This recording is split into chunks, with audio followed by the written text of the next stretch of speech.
ეკლესიაც, მეჩეთიც, ითვლება რომ არის ღმერთის სახლი. და როგორც წესი არის ხოლმე განსხვავებული სხვა სახლებისგან.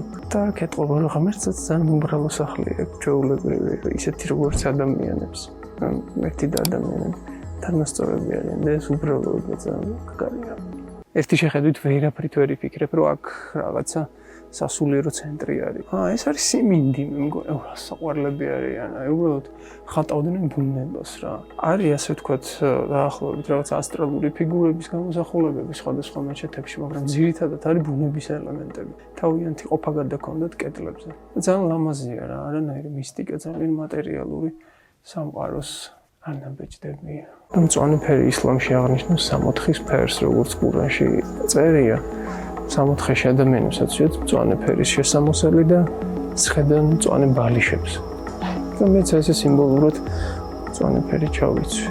ხოლმე ეს ფაქტია რა, ეს ორნამენტები ყველაფერი მიანიშნებს იმაზე, რომ ქართული ხუროთმოძღვრების ნიმუშია ჭეშმარიტად. ვაზი ხა სხვადასხვა იქნება, არსად არ იქნება. არც ერთ მეჩეთში არ იქნება ვაზი. მოკლედ მომიშნეთ თღვანის მეჩეთი აუცილებლად სანახავ ობიექტებს შორის, როცა მაღალმთიან აჭარაში იმოსავლობთ.